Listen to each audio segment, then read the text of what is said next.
はい、全3回でお送りするラグ対決企画。最終回となる今回は、異機種のスト2シリーズで優劣つけます。前回の動画、PS2 格ゲーなんかラグくねえかって疑惑を残して終わったわけですが、そいつを確かめてみましょうってことで、今回ゲストを呼んでおります。登場していただきましょう。はい、3DO リアル。ね。なんで 3D と言いますと、アナログ映像時代のスト2が、うちにこれしかなかったんですね。まあ、ちゃちゃと測っちゃいましょう。はい、左が PS2、右が 3DO。3DO というのはね、正確にはプラットフォーム名で、パナソニックから出てたのがリアルっていう 3DO 規格機なんですね。なので、他にもね、いろんなメーカーから 3DO マシン出てたんですけど、そんなことはどうでもいいですね。はい。で、これ、両方スト2なんですけど、PS2 はハイパースト2で、3D はスーパースト 2X になります。ゲーム違っちゃダメじゃんって思われるかもしれんですが、ハイパーのベースは X なんで、X キャラ使ってりゃシステム的には同じです。細かいね、ちょっとした変更などはあるかと思いますけど、基本的なシステム、フレームとか同じように動いてるはずと思います。そんで私ね、この 3DO 版はね、めちゃくちゃやったんですよ、当時。それこそ CPU 戦メインですけど、それまではね、家でスト2つったらスーファミでしょ？で、スーファミでもね、ドハマりしてやりまくったんだけども、さすがにね、アーケードと比べてしまうと、スーファミのスト2はね、見劣りしましたよ。そこへ来て、3DO 版はね、ついに家庭にアーケードが来たと思いました。いや、そら細かいこと言ったら、絵が少ないとか何度とか、いろいろケチがつきますよ。メイン 2MB、VRAM1MB の家庭用に移植したんですから。でもね、当時の小さなブラウン看護師や、細かいことなんか気づかボンクラだったですから、特に思うところなくアーケード感覚でやってました。そうなんで、この 3DO 版はね、正直思い入れあります。すごく遊びました。なんだけどもね、こっちの PS2 版のスト2はね、あんまりやんなかったです。久々のスト2ってことで、ウキウキで買ったんだけども、なんかキャラを動かすのが億劫っていうか、CPU ってほら割とパターン化されたアルゴリズムで動くところも多くって、特定の技の後飛ぶとか、昇竜、パナスとか、そこにね、攻撃をぶち当てていくのが、アクションゲームとして単純に楽しいわけなんだけど、いまいちね、うまくいかない。対空の昇竜拳が消極的になったり、飛び蹴り低く当てに行ったら、先に着地しちゃうとか、ゲームの展開つかみにくいっつうか、とにかく久しぶりに買ったスト2がなんだかきつかった。当時としてはね、それがラグって認識は全くなくて、ディスクのロードもサクサクですからね、PS2 スト2。だからね、何が悪いのかね、よくわからんかった。一緒に買った6ボタンパッドのボタンが渋いのかなとか考えてました。でね、最近思ったんですよ。PS3 4あたりのね、カプコン格ゲーがラグのは今や周知の事実なんだけど、もしかして PS2 あたりからとっくにラグ化ったんじゃないか説、そんな数十年越しの疑いを持ったってことなんですが、ラグは PS2 が平均5フレ、3DO が 3.8 フレってとこですかね。計測方法とかについては、ね、前回と同じなんで、細かい説明省きますけど、今回はガイルのこの辺、頭のドットで判定してます。計測は1000回やります。0.5 フレっていうね、粗い刻みなんで、回数こなして精度高める方向です。判定漏れもないと言い切れないんで、まあたくさんやって、ね、角を丸める作戦ですよね。あと、YouTube の仕様で毎秒60コマでしか表現できてませんが、ソース映像自体は毎秒120コマです。ちょっとスローにしてみましょうか。ここ見ててください。ね、0.5 フレ刻み。今度こっち。0.5 刻み。ここの LED 発光と攻撃ボタン入力が同時で、攻撃モーションが出るまでを 0.5 フレ刻みでカウントしてます。念のためね、これらのソース映像も概要欄にリンク貼っときます。こうね、回数の差出てますけど、これはね、ここの自己点滅 LED の周期ブレによるものなんで、マシンやゲームの性能とは無関係です。はい。映像は PS2 の方が RGB 出力。で、3DO の方が S 端子出力になります。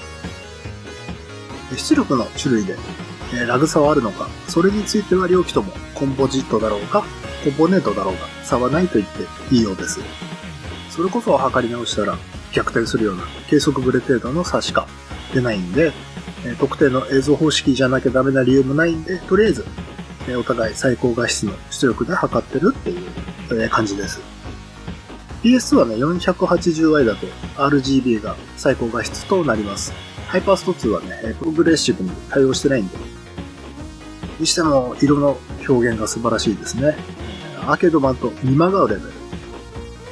ただね、なんか、ぼやっとしてるんですよ。この辺の画質についても動画の最後で確認したいと思いますが、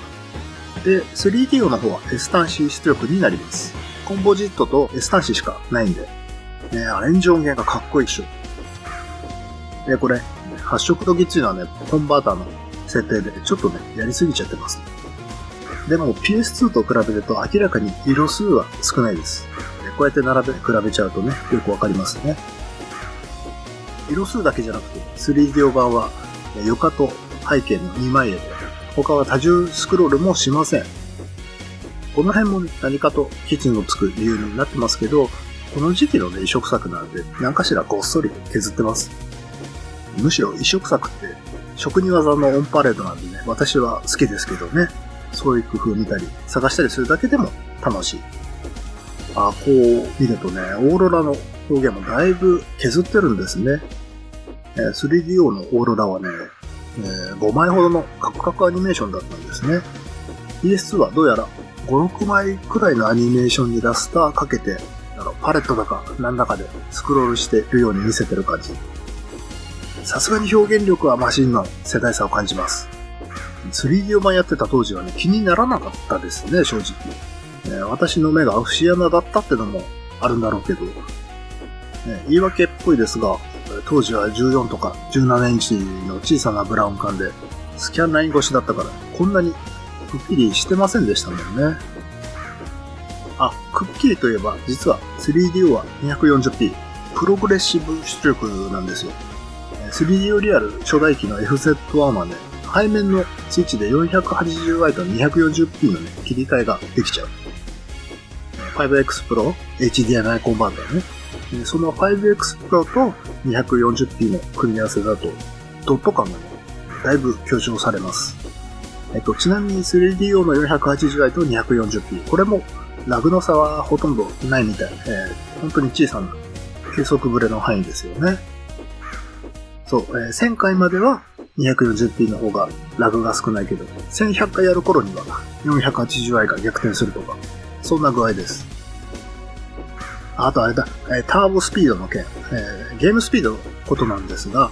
前回の動画でも、ちらっと触れました、ゲームスピードを変えると、ラグが増減するんですね、スト2って。スピード速くなるほどラグが減る。これは PS2 版も 3DO 版も一緒。なんで、双方パフォーマンス重視で最高速設定です。PS2 はターボ4で、3DO はターボ3。スピードが同じとなるターボ1でのラグの差も後で発表しますけど、本当スト2ってね、スピードについての事情が複雑っていうか、捉えどころないんですよね、なんだか。ゲーム機ごとにもそうだし、タイトルごとにもそうなんだけど、ゲームスピードが点でバラバラ。極めつきは戦うステージでスピード変わっちゃうんだからもう、どうにもならん。これだってターボ4の PS2 よりターボ3の 3DO の方が速いからね。ターボ1ってのが、いわゆる初代スト2のスピードと同等なんだけど、ざっと測った感じ、PS2 のターボ4が初代比 1.43 倍速くらい、3DO のターボ3が 1.67 倍速くらい。こう、竜なんかだと PS2 が7回飛んでる間に 3DO 版は8回飛んでるとか、そんな感じです。3DO のターボはやったら速い。海外版準拠なんかな。そういや US 版は確かすごく速いんよね。ついでに言うとアーケード基板のターボ1は初代よりちょっと速いです。けどね、1倍速超えるとどれも上下ブレがすごく出るんで、この表はね、参考程度に留めてください。ってことで、極論ね、アーケード基盤と同等のスト2って、結局家庭用にはね、降りてこなかったってことなんですね。それは現在進行形って感じで、アーケードスト2求めるならもう、基盤とコンパネとブラウン管買ってくるのが手っ取り早い。お題目のラグにしたって、後年になるほど増加傾向にあります。PS3、4あたりの復刻版だともうだいぶラグい。最近ようやく Steam のハイパースト2でインプットラグがね、環境次第でほぼなくなったけど、だから今度はアーケードよりレスポンス良くなっちゃうのね。ラグなさすぎて。じゃあアーケードのインプットラグってどんくらいだったのよっていう話ですが、ガマチチさんという方がツイッターで公開している数値を引用させていただくと、ブラウン管接続時のインプットラグは平均 3.5 フレくらい。おそらくターボさんで計測だと思われますけど、ほらね、もう3両版いい線いってるでしょ。で、5X Pro のフレームロックモードのラグが高渉 0.25 フレ遅延。IO データのこのモニターの表示遅延が高渉 0.05 フレ遅延なんですよ。合わせると 0.3 フレの遅延になって、そいつを差し引くと、ブラウン管接続時の 3D 用版のミドル遅延は 3.5 フレ程度じゃないかと思います。となると、少なくともね、インプットラグに関して 3D 用版ってのはアーケードと同程度と言えるんですね。これは 3D 用版に限ったことじゃなく、この年代頃の移植作は、この傾向あるかもしれんですね。少なくとも操作レスポンスはアーケードと同じ。少なくともつってレスポンスは超重要ですからね。アクションゲームなんだから。だからアーケードが家庭に来たと百景できたのも、今思えば操作感がアーケードレベルだったからと思ってます。ほんじゃ結果出ましたので、まずゲームスピードを最大にしたやつから。PS2 がね、ハイパースト2のターボ4、3DO がスーパースト 2X のターボ3となります。なるほど。1.2 フレーム差なんですね。散々 PS2 が 3DO がと私好き勝手小崎散らかしてきたわけですが、いざ数字にしてみると皆さんはどう思われますでしょうか。結構な差だと思いますか？影響ない差だと思いますか？で、これがね、ターボ1だと双方ラグが増えて、ちょっと差も開くんですね。1.5 フレ以上の差がついてます。しかしこれね、差云々ってより、もう PS2 の6フレーム遅延ってのがね、ここまでラグいと、プレイ中は大半の人がかったるく感じるんじゃないかなと。3DO と比べてとかじゃなくて、単純に6フレームの遅延ともなると、例えばシューティングゲームなんかだと動く敵に弾を当てにくくなってきてプレイがおぼつかなくなってくる。一つの CPU 線だって CPU の行動のパターンの隙に照準合わせるようなアクション要素だいぶありますから、レスポンスの悪さがプレイにも影響してくるはず。じゃあなんだお前は 1.2 フレだとか 1.5 フレ差だとかわかるんかと聞かれりゃ全然わかる自信ないんだけど、これってね、このラグ差を認識してゲームしてるって話じゃなくて、知らずのうちに体感させられちゃってるっていうか、だって私でさえ、もしかしてラグ買ったんじゃないのって、ちょっと調べてみるかってね、また 3D を引っ張り出して、こんな企画ぶち上げるに至るくらいなんで、で、蓋開けてみれば PS2 のは 1.2 フレだ、1.5 フレだとね、ラグがありましたってことになってるわけですから、なんでね、この話の落としどころとしては、たとえ1フレでも2フレでも、ね、私みたいな凡人でさえちょっと重たく感じますよ、メーカーさんって感じですかね。今更古いゲーム持ち出して何言ってんだってことじゃなくて、今後出てくるタイトルとか、今あるタイトルとかでも、格ゲーやってる人たちにね、1フレでも機種間のラグ格差があるなら、できれば優先的に対応してあげてほしいなと思います。はい、なんかふわっとした締めくくりになってしまいました。最後にね、画質見て終わりにしましょう。キャプチャーの環境ですが、レトロチンク 5X Pro の 1080p アンダーを、IO データの GVHD レックで取り込んだものになります。さて、じゃあまず、ボヤット画質が気になる PS2 スト2から。ボヤット画質とね、大きなインプットラグの意味するとこってのはね、もう大体お察しなんで、はい、答え合わせですよね。じゃあまず、なんでぼやけてるのか、考察してみましょう。アーケードのね、実行解像度が横384の縦224ドット。対して PS2 のこれはね、横がだいたい584ぐらいで、縦は448ドットです。縦はちょうど2倍。なので、元絵を、まず、縦2倍に。ここまではいいんです。しかしね、横は2倍じゃない。584÷384で、1.52 倍か？はい、なんか、ペコペコになりましたよね。大昔の出来の悪い、同人芸みたいな剣になっちゃった。これね、ジャギーといって、整数倍じゃないとね、拡大の周期が乱れてこうなります。低解像度だとね、特に目立っちゃう。白目がね、大きくなっちゃったり、道着のラインなんかもね、ガッタガタになった。ここら辺にはね、うっすらと縦の断層ができてしまってますよね。だからこれじゃ製品クオリティに満たないってわけでしょうがないからぼかすわけですね。ハイレゾだから、ね、そんなこともできちゃう。横解像度の補正もちょっと加えておきましょうか。こうして無事にね、ぼやけたスト2が、ね、爆誕したってわけですね。体力ゲージ。オリジナルはね、半透明使えないんで、こうやって一末模様でね、背景を透かして表現してますけど、これも拡大してぼかしたらね、うっかり半透明化しちゃって、さすが PS2 という、なんとも皮肉な話ではあります。ぐずぐずでぼかしたところでね、ジャギーだって消しきれないから、揃いで汚いんですよね。だから、これは PS2 のマシンパワーにあやかったお察しのエメなわけですが、この頃からでしょうね。家庭用機の性能が良くなって、古いゲームはエメで走らせるのが常識になりました。だからね、パッと見はもうアーケードのまんま。工数も減って、低コストになったんで、一応新作スト2でありながら、このお値段。それと引き換えに入力もっさりが当たり前になっちゃったってところでしょうか。じゃあ次は 3DO のやつ。このあたりまでのハードはドットをポチポチと加工して、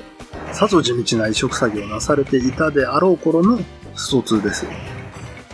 性能的にもね、厳しい課題をいくつもクリアしなきゃならんので、再現度の高い作品はね、よく職人技として称えられてましたね。ハードの話になりますけど、画質はあんま良くないですね。5X Pro なら S 端子出力でもね、もっと綺麗に出るゲーム機はいくらでもあります。5X Pro の、ね、デフォ設定だと 3D を黒が明るく出ちゃったんで、コントラストを上げてるんだけど、それでもね、なんだか発色がくすんでます。3D 版でね、最初に遭遇するおかしなところは、このコンボボーナスですかね。本来ダブル22弾は2200点。3D 版はね、コンボボーナスの計算式がスーパーコンボしか合ってないです。例えば、強アパカ5段で2200、200、200、200の2800点ですけど、3D 版はね、500、2000、2000、2000、2000で、8500点の大盤ブラマイです。あと、数字とか、文字の間隔狭いのね、数字がくっついちゃってます。ローマ字もくっついちゃってます。でもね、文字がくっつくとかそんなことはどうでもいいんです。むしろ横解像度違うんだから、おかしくならない方がおかしい。そうなんです。3D 版のすごいところは、解像度の比率をちゃんとアーケード版に合わせて作られているところです。はい、これ、オリジナルのね、ホバーキックの絵です。これだけ見ると 3D 版キャラ小せーって思うかもしれんですが、縦の寸法はほら、同じでしょね。先述の通り、アーケード版の実行解像度が横384、縦224ドット。一方 3D 版は横288、縦224ドットで、縦は同じ224ドットなんです。でも横解像度は少ないから、この場合縮小しなきゃならん。この辻褄を合わせるには 288÷384 で 75% だから、25% も間引いて詰めなきゃならんです。そうしないとね、バトルフィールドに対してのキャラの横幅がアーケード版と同じにならないんですよ。ね、25% 間引いて詰めますと。で、これがピタリと合うというね。こうすることでブラウン管に目いっぱい引き伸ばして表示したときにアーケード版と同じ縮尺になる。で、ここからが職人のお仕事。ね、その 25% 縮小の代償として、やっぱし、画像がガタガタにじゃぎるんで、そいつをこう綺麗に整えるのがドッターさんの技なんですね。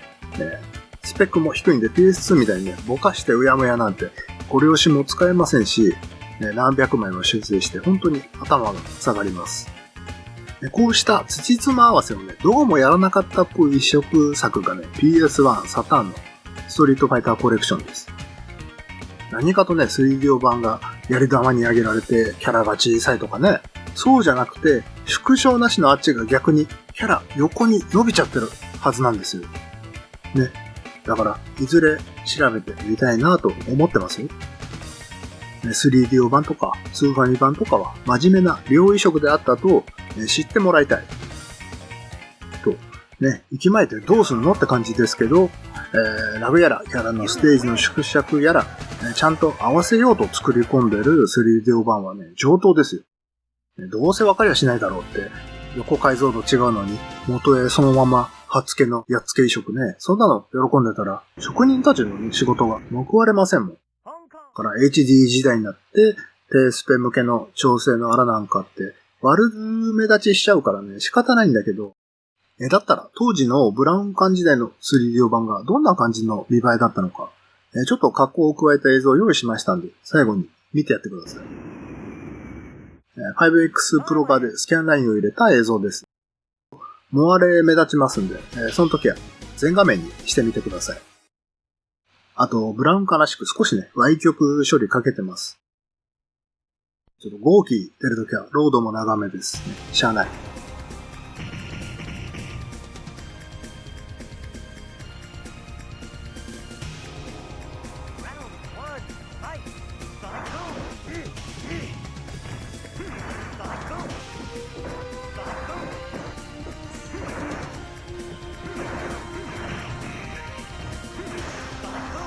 どうですか？サウンドはともかくとしたらだいぶアーケードっぽいでしょ。くっついた数字もね、スキャンライン越しだとそんなにおかしくないんですよ。ドット職人ってこういうの見越してるっていうからね、すごいよな。だからこれを見た K 少年はね、アーケードが家庭に来たと思っちゃったわけです。これは上場酌量の余地あるっしょ。ね、レスポンスもアーケード相当なんですよ。いや、3D 版相当、よくできてると思うけどね。はい。まあそんなこんなで、そろそろ締めましょうか。近頃あれですね。エミュームが洗練されてきて、最新 PC 版であれば、カプコンの復刻格ゲーの環境次第でゼロラグに迫ってるようです。これを待ってたと言いたいとこだけどね、遅すぎですよ。ね、みんな中年になっちゃいましたよ。孫がいますって人もいるんじゃない？私ゲームの動画ばっかり出してるけど、もう年も年だしね、実際ゲームに触れる頻度はすっかり減ってますけどね。でもね、こうして久しぶりにパッド握ったら、まあ合議にはボコされるんだけど、そこではね、順調に進めちゃったりして。まあだからラグが少ねえってのはあれだね。信頼して技触れますね。疑わずしてボタンを押せて想定通り動いてこうインプットしたらこうアウトプットされるってのが理想通りだと気持ちがいいじゃないですか。